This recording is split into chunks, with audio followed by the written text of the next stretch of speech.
5 p.m. And without wasting even a single second, let's proceed further and try to discuss some important things.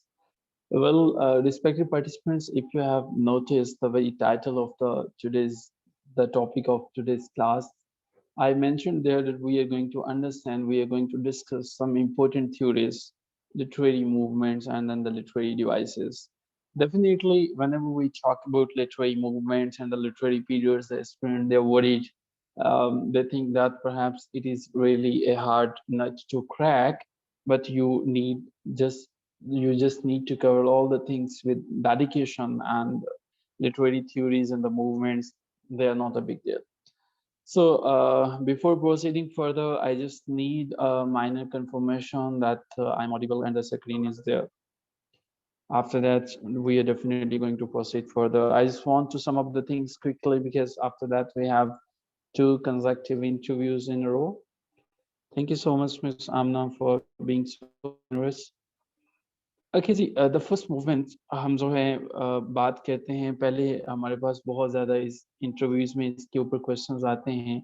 Absurdism जो है ये क्या होती है, absurdism जो है इसके ऊपर बात होती है, और कौन सा ऐसा लिटरेचर होता है जो इससे रिलेटेड है। एक चीज़ जहन में रख लीजिएगा कि ऐसा मुमकिन नहीं है कि हम तमाम के तमाम डिटेल्स टॉपिक ए से लेके टॉपिक जी तक इनको कवर कर सकें आज के सेशन में, बट और ना ही हमें अपने इंटरव्यू के लिए शायद तमाम की तमाम मूवमेंट्स और थ्योरीज को इनके बैकग्राउंड समेत समझना मुमकिन है और तैयार करना है हमें। हमारे पास ऑब्वियसली इंटरव्यू के परस्पेक्टिव से भी जो है वो टाइम की शॉर्टेज है, बट कुछ इंपॉर्टेंट चीज़ें जो आपको समझ में आनी चाहिए कि 1930 से ये मूवमेंट शुरू होती है, 1970 तक ये मूवमेंट चलती है। ये मूवमेंट जो है वो प्राइमरीली रिलेटेड थी थिएटर से, और आपने शायद इससे मुतालिक चीज़ें एक्सप्लोर भी करने की कोशिश की गई हो, और ये रिस्पॉन्ड करती थी उस इलॉजिकलिटी को। ये बताती थी कि जो हम बात करते हैं ह्यूमन बीइंग की,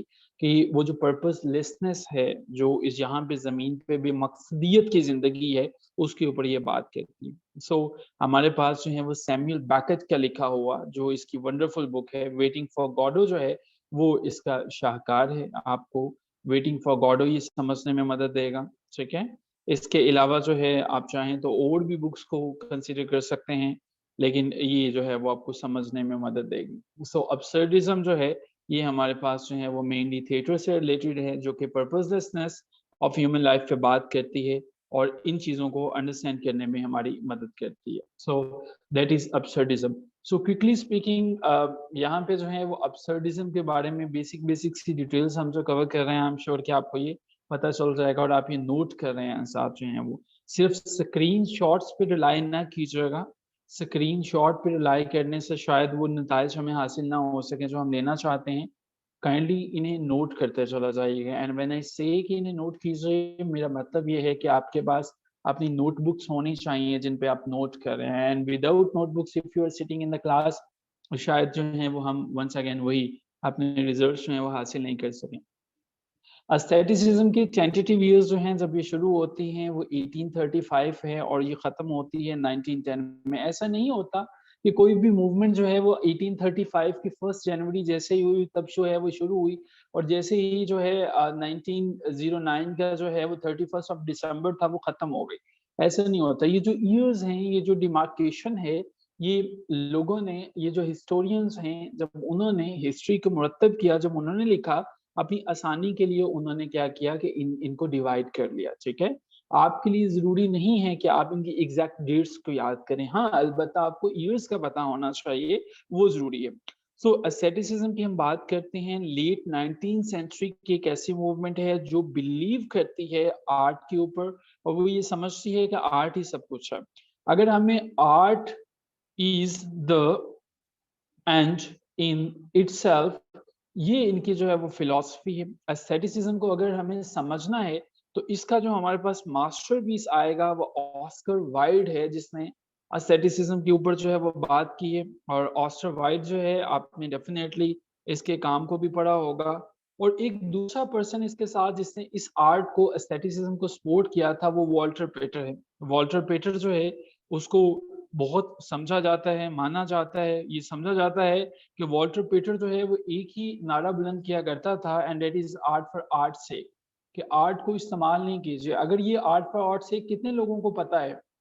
क्विकली बताइएगा ज़रा, ताकि नहीं तो मैं एक्सप्लेन कर दूँ, जो चीज़ आपको नहीं समझ में। अगर किसी को इस चीज़ की नहीं समझ आए तो वो काइंडली नो लिख दीजिए चैट बॉक्स में, ताकि मुझे पता चल जाए कि कोई ऐसे पार्टिसिपेंट हैं जिन्हें इस चीज़ का नहीं आइडिया, मैं इसे एक्सप्लेन कर दूँ। सो सभी को पता है आर्ट फॉर आर्ट से जो है वो हमारे पास जो है वो, ठीक है।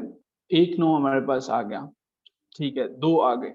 अच्छा, fair enough. Art for art से का मतलब ये होता है कि आप पोएट्री को, लिटरेचर को, नॉवेल को इस मकसद के लिए इस्तेमाल नहीं कर सकते कि आप जो हैं वो उनसे अपने पॉलिटिकल या रिलीजियस पर्पसेस इस्तेमाल उनसे आप निकालें। आर्ट का मतलब ये होता है कि वो आपको कम्युनिकेट करें, आर्ट का मतलब ये होता है कि वो आपको एंटरटेनमेंट दें, आर्ट का मतलब ये होता है कि वो आर्ट अपने लिए, ना कि वो आपके पॉलिटिकल मूव्स को बताने के लिए है, रिलीजन को समझाने के लिए, जैसे कि पहले होता था। आपको पता है कि चर्च जो है वो पहले इस्तेमाल किया करता था आर्ट को अपने मकासद के लिए, इसलिए तो हमारे पास मिरेकल प्लेस हैं, इसलिए तो हमारे पास मिस्ट्री प्लेस हैं। तो ये एक जो इनका स्लोगन था वो था आर्ट फॉर आर्ट सेक, ठीक है जी। ये आर्ट फॉर आर्ट सेक है और इसके अलावा किसी और सेक के लिए नहीं है। अच्छा जी, अब हम जो है इससे आगे मूव ऑन करते हैं। तीसरे नंबर पे हमारे पास जो इम्पोर्टेंट मूवमेंट है, ये हमारे पास है जी एंग्री यंग मैन। अच्छा, एंग्री यंग मैन जो है ये कोई बहुत फेमस मूवमेंट नहीं है, लेकिन बैरिकेफ आपको पता होना चाहिए, इसका टेन्योर बहुत मुख्तसर था। 1950 से ये मूवमेंट शुरू होती है और जल्दी खत्म हो जाती है, बड़ा भी इसको प्रोलॉन्ग करें तो ये 30 इयर्स तक चलती है, 1980 तक चलती है। एंग्री यंग मैन, जैसा कि इसका टाइटल ही बता रहा है कि ब्रिटिश में कुछ कुछ ग्रुप था एक मेल का, उनको ये लगता था कि सारी की सारी चीजें जो हैं वो पॉलिटिकल एस्टेब्लिशमेंट ने अपने लिए बनाई हैं और मिडिल क्लास के लिए कुछ भी नहीं छोड़ा। मिडिल क्लास जो है वो, उन्होंने, उनका जो लिटरेचर है वो डेफिनेटली बिल्कुल ही हटके है, बिल्कुल ही सबसे मुख्तलिफ है। इवन इसके लिए जो है वो जॉन ऑसबर्न ने एक बहुत जबरदस्त मास्टरपीस लिखा था, लुक बैक इन एंगर, 1957 में पब्लिश हुआ था। तो इसको अगर आप डिटेल्स से समझना चाहें तो लुक बैक इन एंगर मैं आपको रिकमेंड करूंगा कि इसको पढ़िएगा, ये 1957 में जो है वो पब्लिश हुआ है, ठीक है जी। एंग्री यंग मैन की मूवमेंट जो है वो इसको समझने के लिए। सो ये सेमिनल वर्क है। सेमिनल वर्क उसको कहा जाता है जो कि इंस्टॉलमेंट के अंदर पब्लिश होता है, जो कि आज पब्लिश हुआ, फिर पब्लिश होगा, फिर पब्लिश होगा, वो हमारे पास सेमिनल वर्क के अंदर जो है वो इस्तेमाल होता है। अच्छा, मिसबा साहिबा कहती हैं कि is there no white board. अच्छा, हमने तो व्हाइट बोर्ड शेयर किया हुआ है, मिसबा साहिबा को शायद नहीं नजर आ रहा। आप बता दीजिए उन्हें कि ये बिल्कुल है इसमें जो है। अच्छा जी। अब हमारे पास जो है इसके जो फोर्थ नंबर पे इंपॉर्टेंट मूवमेंट आती है, दैट इज ब्लूम्सबरी ग्रुप।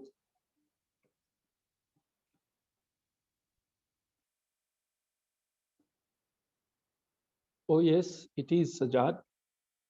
तो ब्लूम्सबरी ग्रुप जब हम बात करते हैं, बड़ा फेमस ग्रुप है। वंस अगेन जब हम इसके ईयर्स को कोशिश करते हैं लिमिटाइज ईयर्स में बात करने की, तो ये 1906 से लेके शायद हम इसको बंद कर सकते हैं 1930। 1930 से ज्यादा एक्सटेंड नहीं कर सकते। ब्लूम्सबरी ग्रुप जो है वो ऐसा नहीं था कोई फॉर्मल ग्रुप बना हुआ था, इनफॉर्मल ग्रुप था। मुख्तलिफ लोग इसमें शामिल होते चले जाते थे, मोहब्बत करने वाले भी आ रहे थे, जो दोस्त थे आपस में वो भी आ रहे थे, बड़े मशहूर मशहूर लोग इनके साथ जो है वो वस्ता थे। इस ग्रुप के अंदर हमारे पास ई एम फॉस्टर जैसे बड़े बड़े नाम हैं, वो भी इसी ग्रुप के अंदर शामिल थे। इसमें हमारे पास वर्जीनिया वुल्फ भी शामिल थी। अच्छा, ये कहानी ये है कि ये सब के सब ब्लूम्सबरी सेक्शन में रहा करते थे लंदन में। लंदन के इस वर्जीनिया, पहले मैं लिख दूं यहाँ पे, वर्जीनिया वुल्फ जो हैं वो भी इसी में थी। ये रहा करते थे ब्लूम्सबरी सेक्शन लंदन में, और ये 20th सेंचुरी के आगाज की बातें, ठीक है। कहा यह जाता है कि लंदन का, इंग्लैंड का जो सारे का सारा कल्चर है, उसके ऊपर जो सबसे ज्यादा इन्फ्लुएंस था, अगर किसी ने छोड़ा था कि उसको लिबरलाइज करने के लिए, लिबरलिज्म को प्रमोट करने के लिए, तो वो हमारे पास ये वाला ग्रुप है। इनको समझने के लिए आप ई एम फॉस्टर और वर्जीना वुल्फ की राइटिंग्स को जो है वो पढ़ सकते हैं। अच्छा जी। इसके बाद पांचवी मूवमेंट जो बड़ी इंपॉर्टेंट है वो हमारे पास है डेडिज्म। DADAIASM। डेडिज्म जो है, इसके ईयर्स को हम अगर इनकैप्सुलेट करने की कोशिश करें तो शायद हम 1916 से थोड़े ईयर्स से इसके, इनफैक्ट अगर मैं 5 साल कहूँ तो 1921 तक ये रही थी, 1921 से एक्सटेंड नहीं हो सकी थी। अच्छा जी, एक ऐसी मूवमेंट थी जब इनको ये लगता था, जब वो वजूद में आई थी वर्ल्ड वॉर वन के, जब वर्ल्ड वॉर वन की तबाही को इन्होंने आंखों से देखा था, उन्हें ये लगता था कि अच्छा ये तो बहुत गलत हो रहा है। तो जो पोएट थे, ऐसे पोएट थे जो पेरिस में थे, पेरिस बेस्ड थे, क्योंकि पेरिस उन दिनों मरकज होता था, तहजीब का समझा जाता था। तो उन्होंने क्या किया, उन्होंने एक ऐसी पोइट्री प्रोड्यूस करना शुरू कर दी जो कि वर्ल्ड की डिवास्टेशन के अगेंस्ट थी। उनकी जो प्रोज थी, जो पोइट्री थी, जो आर्ट थी, इन्होंने सबके सब ट्रेडिशंस को, रूल्स को, आइडियाज को, सब की सब चीजों को इग्नोर कर दिया। इनको ये लगता था कि ये आप जो भी चीजें जो ट्रेडिशन ने प्रोड्यूस किया है वो सब के सब नाकाम हो चुके हैं, इसलिए तो हम जंग का सामना करना पड़ रहा है। ठीक है जी। सो ये हमारे पास है जी पांचवी movement. Just take a quick overview of all these movement, और अगर आपको ये पांचों की पांचों मूवमेंट्स याद हो गई हैं, समझ में आ चुकी हैं, you are just supposed to write DONE done in the chat box, ताकि मुझे पता चले कि आपके बल्ले कुछ पड़ा है। We have discussed a lot many movements, तो आपको ये समझ में आई हैं जो चीजें हमने डिस्कस की हैं। Done, Tahmina, very good. So how many genius are there? आमना, एक को क्यों हुआ, क्यों नहीं कर सके आप जो हैं वो, आपको वो भी होनी चाहिए थी। अच्छा जी, ब्लूम्सबरी वर्जीनिया वुल्फ की है, इसको डिटेल से देखिएगा, फिर भी समझ नहीं आई तो आपने मुझे बताने हैं, बिकॉज हम जो हैं वो ज्यादा चीजें कवर करना चाह रहे हैं तो इनको हम देख सकें। अच्छा, हमारे पास जो है एक इसके अलावा मूवमेंट जो आती है छठे नंबर पे, जिस पे मैं बात करना चाहूंगा। वैसे तो इंग्लिश लिटरेचर में आपको हजारों के लिहाज से मूवमेंट्स मिल जाएंगी, वो वाली मूवमेंट्स जो डिस्कवर हुई हैं उनकी बात मैं कर रहा हूँ तो वो तो शायद सैकड़ों में हो। ऐसी मूवमेंट डेविड डेशियस को पढ़ने के बाद आप देखें, या दो तीन ऐसे राइटर्स को देखें जो कि अमेरिकन बेस्ड हैं, you will come to know कि जितना काम इंग्लिश लिटरेचर पे हुआ और जितनी मूवमेंट्स इनके अंदर हैं, शायद उन्हें हम इनकैप्सुलेट कर ही नहीं सकते हैं। लेकिन वो हमें चूंकि पंजाब पब्लिक सर्विस कमीशन के परस्पेक्टिव से चीजों को समझने की कोशिश करनी है, तो लिहाजा हम उसी परस्पेक्टिव में इन चीजों को देखने की कोशिश करते हैं। अच्छा जी, नेक्स्ट हमारे पास मूवमेंट है इनलाइटनमेंट।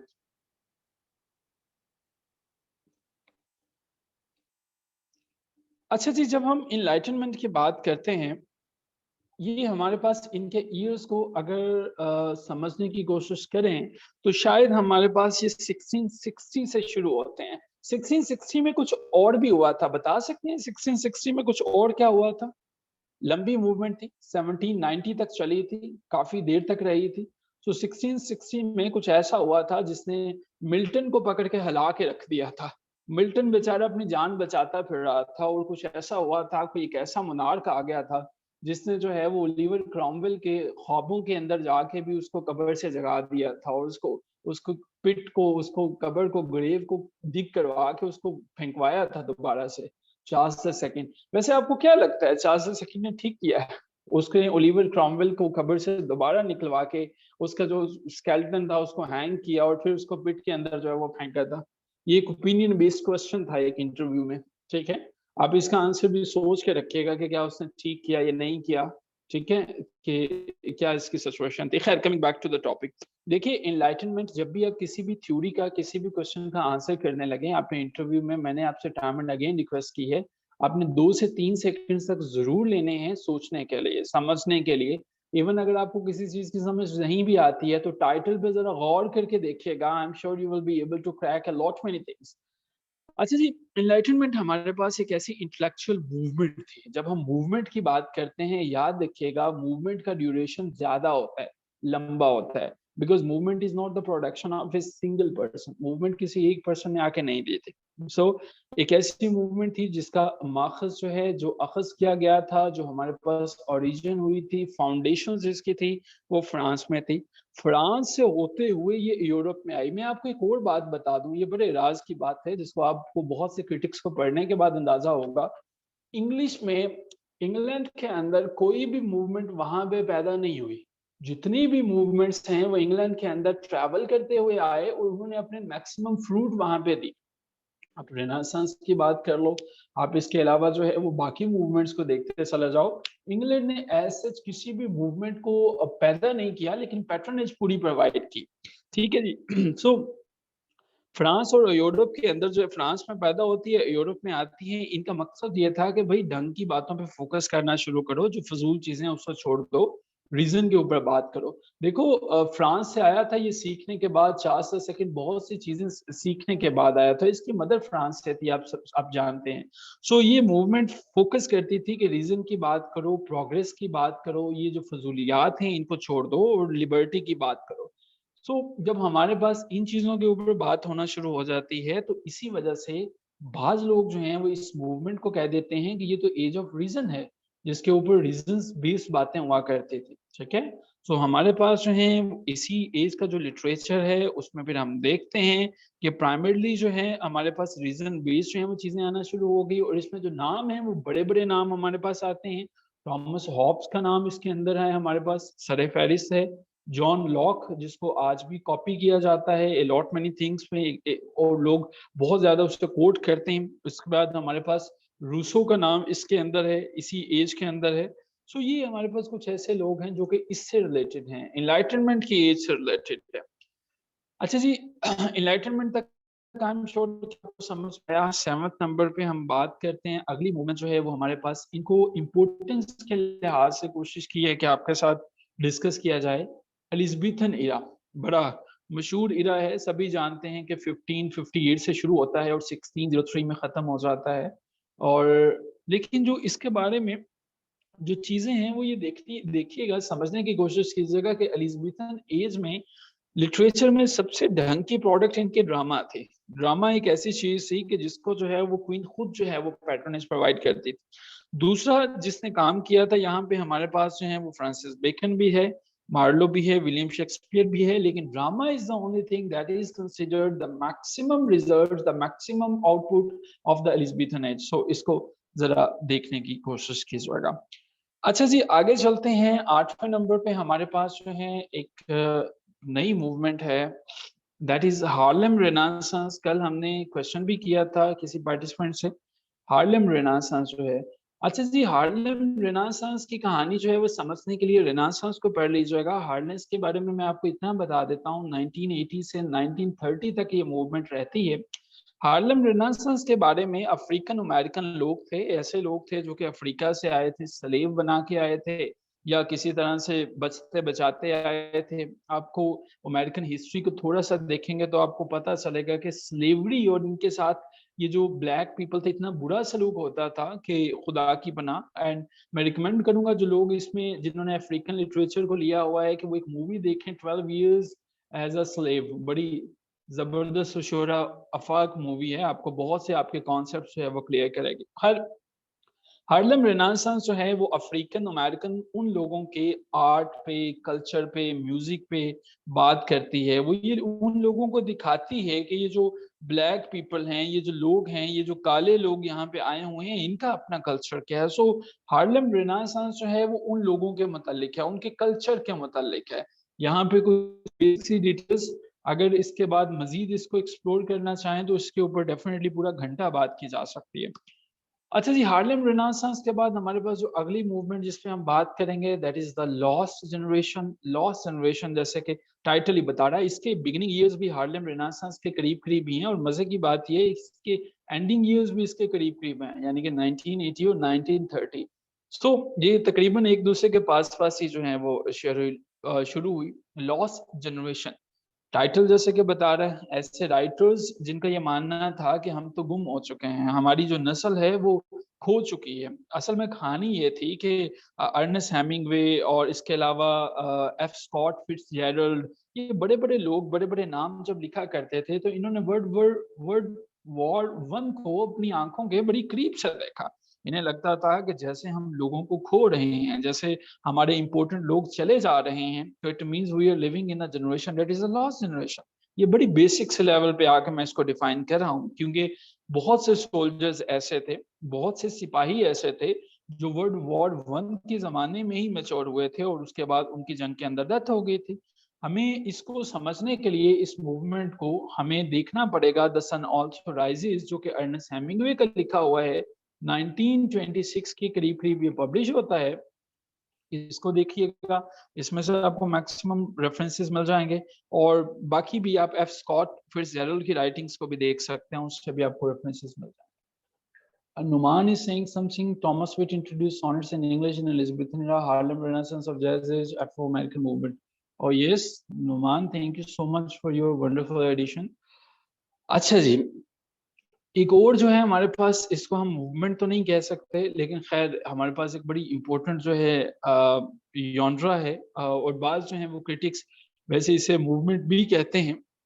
गॉथिक फिक्शन की बात करना चाह रहा हूँ।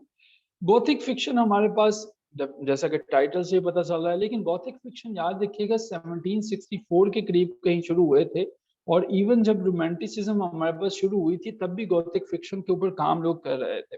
18th सेंचुरी के आखिर में शुरू होने वाली इस मूवमेंट का मतलब ये था कि हमें उन प्लॉट्स पे, उन सेटिंग्स पे, उस तरह के प्लेस पे काम करना है जो कि हॉरर स्टोरीज जो है वो प्रोड्यूस करे, जैसा कि इसके नाम से ही जाहिर है, हॉरर स्टोरीज जो है। और जब हम इसकी बात करेंगे तो हमारे पास हॉर्स वालपूल्स का कैस्टल ऑफ अट्रेंटो बड़ा इंपॉर्टेंट है।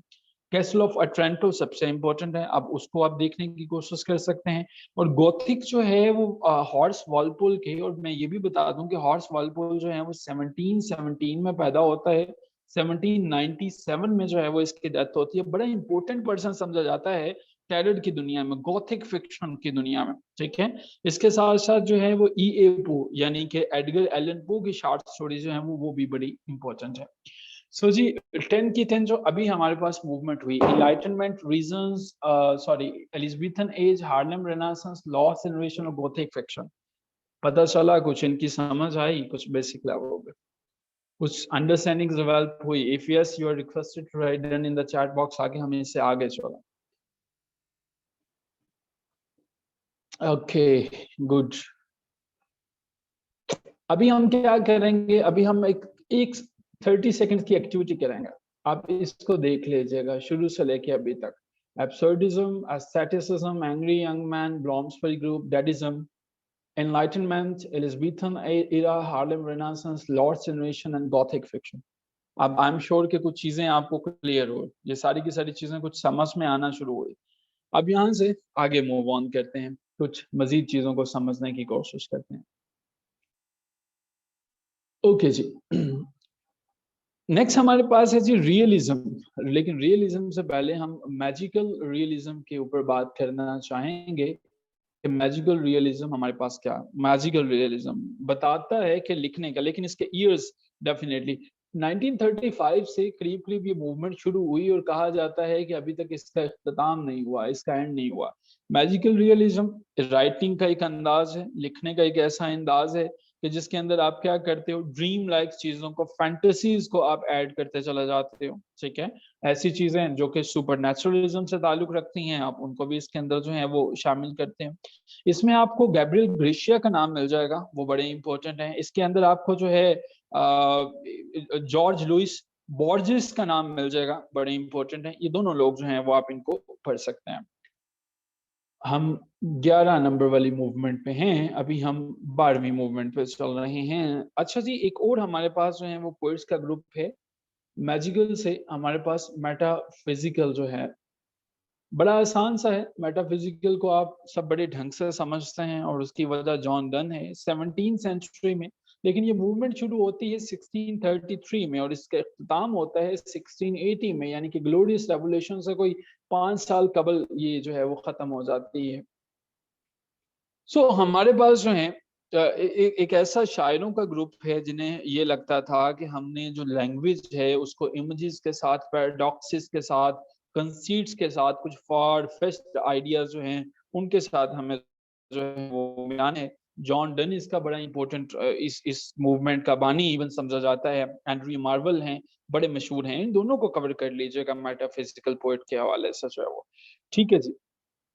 अब हम थोड़ा सा आगे चलते हैं 13 नंबर पे। और पीपीएससी के इंटरव्यूज में आपने बहुत दफा इस मूवमेंट का नाम सुना होगा, दैट इज अ मॉडर्निज्म।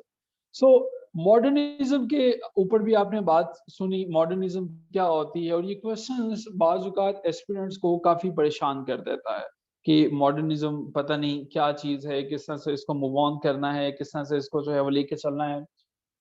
यार ये दोनों ही डिफरेंट ब्रांचेस है ना, मैंने अभी एक्सप्लेन किया। मेटाफिजिक्स जो है वो बात करते हैं कंसीट्स की, वो सुपरनेचुरलिज्म की बात नहीं करते हैं, ठीक है। और इसी तरह से मैजिकल रियलिज्म वाले हैं वो पैराडॉक्सिस की बात नहीं करते हैं। ये तो दोनों मूवमेंट्स ही डिफरेंट हैं सज्जाद। आप जो है वो रियलिज्म या मैजिकल रियलिज्म की बात करते तो फिर तो शायद कुछ क्वेश्चंस मुझे समझ में आता, लेकिन ये जो है वो क्वेश्चन दोनों मुख्तलिफ मूवमेंट्स हैं, ठीक है, दोनों अलग हैं, ऑल टुगेदर एक दूसरे से मुख्तलिफ हैं। तो काफी डिफरेंसेस हैं इनके अंदर जो हैं। वो मेटाफिजिकल पोर्ट जो हैं वो आप इनके ईयर्स देखिए कि वो तो 1633 हैं, वो 1935 में जाके शुरू हो रही हैं। अच्छा जी, मॉडर्निज्म के हवाले से मैं बात कर रही हूँ, बड़ा मुश्किल है डिफाइन करना मॉडर्निज्म। देखिए, दो लोगों ने तारीख के साथ बड़ी ज्यादती की है। पहला टीएस इलियट है, बहुत लोगों का फेवरेट होगा माजरत के साथ।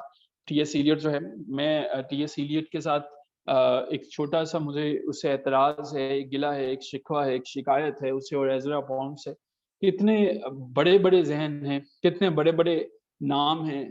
कुरतुल-ऐन बेटे, इसमें हमारे पास जो है वो गॉथिक में हॉर्स वाल्पुल आ जाते हैं, एडगर एलन पो की शॉर्ट स्टोरीज आ जाती हैं, ठीक है। दो ही नाम कर लीजिएगा इसके लिए, आपके लिए काफी होगा।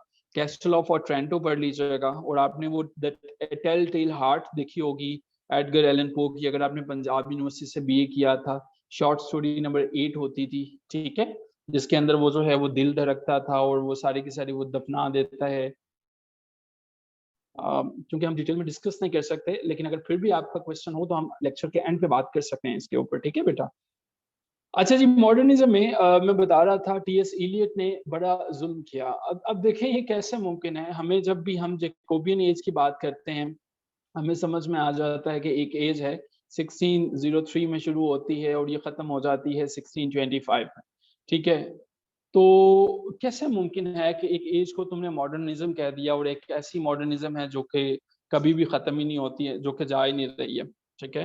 ये कैसी मॉडर्निज्म है कि जिसको हमारे पास कोई एंड ही नहीं है। इससे पहले जब हम मिडिल इंग्लिश की बात करते हैं, समझ में आता है कि 1066 से 1500 तक है। इससे पहले हम नॉर्मन इरास की बात करते हैं, पता चलता है 1066 से 1154 है। ट्यूडर इरा की बात करते हैं, पता चलता है 1485 से 1603 है। हमें पता चलता है कैरोलियन एज जो है वो कहाँ से कहाँ तक है, विक्टोरियन 1837 से 1901 है, लेकिन मॉडर्न का पता नहीं चलता है। ये बड़ा जुल्म है इस एज के साथ। और दूसरी बात जो है वो, मैं आज रह रहा हूँ 2022 में, मैं इसका मतलब ये है कि इस डेफिनेशन की रूह से मैं मॉडर्निज्म से निकल गया। हर एज अपने दौर के अंदर मॉडर्न होती है। आप किसी भी एज को जो है वो कैसे उसके साथ ये जुल्म कर सकते हैं कि उसको आप पोस्ट मॉडर्निज्म कह सकते हैं। इसका मतलब है ये कहानी कहीं रुकेगी नहीं, हम जो है वो पोस्ट मॉडर्निज्म में चले जाएंगे। शायद इसके ऊपर हमारे क्रिटिक्स जो हैं या हिस्टोरियंस देखें और इसको समझने की कोशिश करें। Well, coming back to the topic, लेकिन जो हमारे पास डेफिनेशन है, खैर 1890 में ये मूवमेंट शुरू होती है और कहा यह जाता है कि 1940 में ये खत्म हो चुका है, ठीक है, 1940 में ये खत्म हो गई। अच्छा, इस मूवमेंट का मतलब ये था कि ये रेडिकल ब्रेक की बात करती है। ये कहती है कि जो इससे पहले था, ट्रेडिशन था, उस ट्रेडिशन के साथ हम बिल्कुल ब्रेक करते हैं, उससे हम नाता तोड़ते हैं। उनकी जो थॉट थी, उनका जो रिलीजन था, उनकी जो मोरालिटी थी, हम सब चीज़ों को खैराबाद कहते हैं। भाई, हमारे पास एक अपना तरीक़ेकार है। वो जाफरी साहब कहते थे ना, तुम हमारे कबीले से निकल गए, हम तुम्हारे कबीले से निकल गए, ना तुम हमारे यहाँ आओगे ना हम तुम्हारे यहाँ जाएंगे। सो इनका ये मानना है, इनको लगता है कि भाई हमारे पास तो अपनी दुनिया है, हमारी तो अपनी स्ट्रीम ऑफ कॉन्शियसनेस है, हमारे पास अपना नॉलेज है, हमारे पास अपनी ऑब्जेक्टिव रियलिटी है, हमारे पास अपने व्यू पॉइंट्स हैं नॉवेल्स के अंदर, हमारे पास अपनी सेल्फ रेफरेंस है, हमारे पास अपनी मूड ऑफ ड्राइंग है, हमारे पास अपना फॉर्म है, अपना कंटेंट है। सो इसको मॉडर्निज्म कहते हैं। एक ब्रेक है सारे के सारे। और ये देखिए, आपने मार्च का महीना अगर आपने देखा हो चौसर की पोएम के अंदर, तो मार्च का महीना कैसा महीना, चौसर क्या कहता है मार्च के महीने में, द कैंटरबरी टेल्स के बारे में जरा मुझे बताइएगा। आपने पढ़ा हुआ है चौसर क्या कहता है इसके बारे में, मार्च के महीने में उसके बारे में क्या व्यूज हैं? So, haven't you read the Canterbury Tales by J.F. Chaucer? You don't know what are the views of the Chaucer about the month of March. So, आपने देखा होगा कि स्वीटेस्ट मंथ है, लेकिन मार्च के बाद अप्रैल का महीना भी आता है। अगर आप डिटेल से देखेंगे ना, आपने सिर्फ उसका, मेरा ख्याल है कि जो मार्केट के अंदर जो बुक्स हैं उसी में देखा होगा, मार्च और अप्रैल का महीना, 2 महीनों के बारे में वो बड़े ढंग से बात करता है जेफ चौसर जो है, ठीक है। अप्रैल के बारे में वो बात करता है, एंड देन जो है वो हमारे पास क्या करता है, लेकिन यहाँ पे हमारे पास आते आते वही महीना जो है वो अप्रैल जो है वो, that is the cruellest of months. So अब हमें बदल जाते हैं, सिचुएशंस चेंज हो जाती हैं। सो ये चीज़ें जो हैं हमें समझ में आती हैं। सो जी ये हमारे पास मॉडर्निज़्म। मॉडर्निज़्म से कुछ राइटर्स दिल बर्दाश्त सा हो गए, उन्होंने अपनी ही एक मूवमेंट बना ली। उन्होंने कहा जी हम तो मॉडर्निज़्म से सैटिस्फाइड नहीं हैं, हम हाई मॉडर्निज़्म की तरफ जाना चाहते हैं। ऐसा नहीं है कि इन्होंने खुल के रिवोल्ट दिया, ऐसा नहीं है इन्होंने खुला के मुखालफत की। ये 1920 के अंदर ये ग्रुप बना हाई मॉडर्निज़्म का। हाई मॉडर्निज़्म की कहानी ये है कि इन लोगों को ये लगता था ये मॉडर्निज़्म वाली जो बातें हैं, ये बिल्कुल बच्चों वाली बातें हैं, हमें इनसे इत्तेफ़ाक नहीं है। और इसके जो है वो बानी हैं वो हमारे पास हैं, जेम्स जॉयस का लिटरेचर जो है वो इसमें फ़ॉल करता है। जेम्स जॉयस का यूलिसिस पढ़ने की कोशिश करते हैं हमें, तो हमें फिर समझ में आता है कि जेम्स जॉयस जो है वो अपने आप को हाई मॉडर्निज़्म के अंदर जो है वो फ़ॉल करता है। लेटर ऑन मॉडर्निज़्म के ही बानी जो हैं, जो टी.एस. इलियट और एज़रा पाउंड समझे जाते हैं, उनका लिखा हुआ द वेस्टलैंड भी इसी कैटेगरी के अंदर शामिल कर लिया गया। ठीक है? द वेस्टलैंड वो भी हाई मॉडर्निज़्म के अंदर आने लगा। मिसेस वर्जीनिया वुल्फ का मिसेस डॉलोवे भी इसी के अंदर शामिल है। सो ये सारे के सारे हाई मॉडर्निज़्म के अंदर आते हैं। सो जी, ये हमारे पास कुछ इम्पोर्टेंट मूवमेंट्स हैं, लेकिन इस कहानी अभी खत्म नहीं हुई।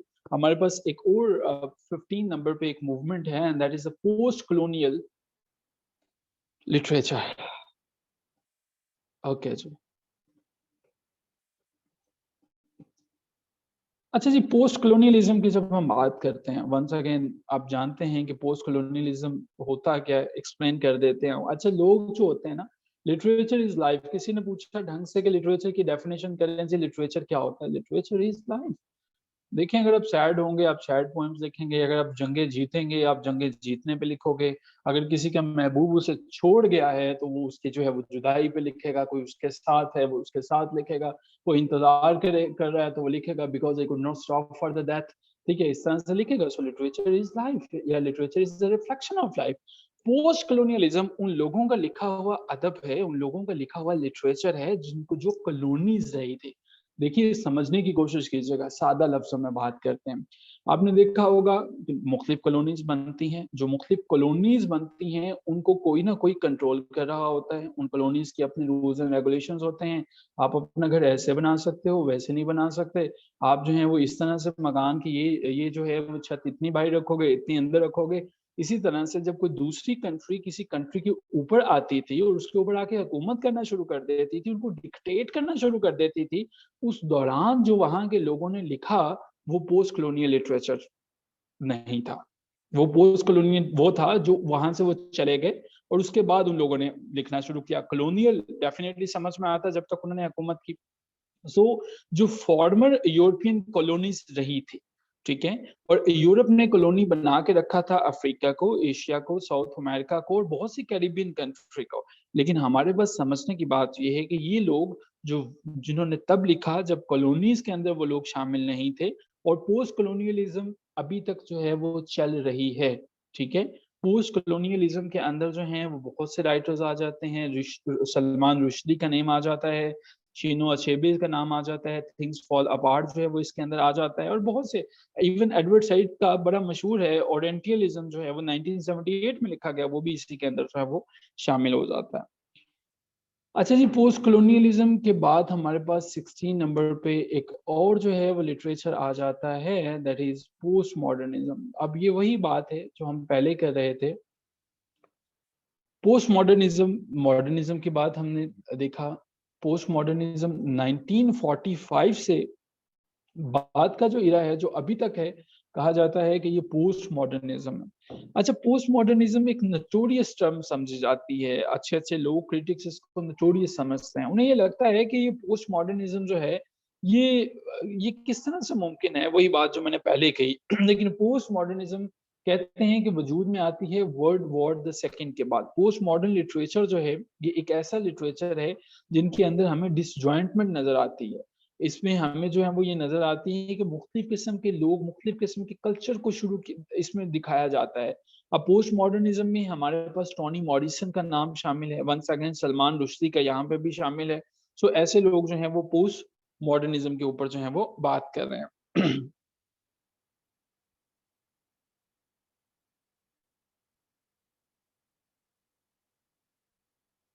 अच्छा जी। अब हम आगे चलते हैं 17 नंबर पे। हमारे पास बड़ी आसान सी एक मूवमेंट है, but before that let me ask you कि ये मैजिकल रियलिज्म से पोस्ट मॉडर्निज्म तक चीजें आपको क्लियर हुई कि ये क्या होती है?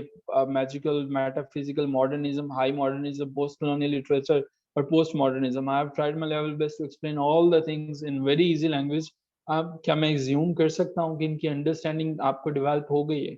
आप इन्हें डेफिनेटली फर्दर मोर खुद भी करेंगे एक्सप्लोर, तो आपको चीजें जो है वो आंसर इनका मिल जाएगा। अच्छा, अब हम आगे चलते हैं। नेक्स्ट हमारे पास जो है वो कुछ और मूवमेंट्स हैं, और वो मूवमेंट्स जो हैं हमारे पास, अच्छा ऐसा मुमकिन है कि आज हम जो हैं वो सभी चीजें डिस्कस कर लें और कल सिर्फ हम जो है वो 4 के 4 इंटरव्यूज कंडक्ट कर लें, ताकि जो है वो हम चीजों को सम अप करने की कोशिश करें, बजाय इसके कि हम 2 सेक्शंस में डिवाइड कर दें। इज इट फाइन कि अगर हम जो है वो आज इन तमाम चीज़ों को डिस्कस कर लेते हैं और कल ही दोनों के दोनों, इशफाक साहब और मिस अलीना साहिबा, अगर आप इजाज़त देते हैं तो, बिकॉज़ आपका जो है वो इंटरव्यू है आज। आप सिर्फ इजाज़त दे रहे हैं या आप खुशी से इजाज़त दे रहे हैं इस चीज़ की? On a lighter note. Okay. Next ही हमारे पास जो है समझने की ज़रूरत है, कुछ आसान सी चीज़ें हैं, इनको भी देख लीजिएगा, एक्सप्लोर करने की कोशिश है आपको कर लीजिएगा कि रियलिज़्म जो है वो क्या होती है। रियलिज़्म जो है आप इसको देखिएगा कि जिसके अंदर जो है आपको अच्छा, रियलिस्ट जो है ना, रियलिज़्म की मूवमेंट है, ये 1830 के अंदर जो है वो शुरू होती है और 1900 तक जो है वो ये चलती है। हाँ, ठीक है, ठीक है, ठीक है। Sure, sure, sure. हम ऐसा करेंगे कि लाहौर वालों से उनका जो है वो सारी की सारी इन्फॉर्मेशन ले लेंगे इस वीकेंड पे। अच्छा जी, जिन्होंने ये स्क्रीनशॉट नहीं लिया, ले लीजिए, क्लास एंड हो रही है, उसी लिंक से दोबारा ज्वाइन करेंगे।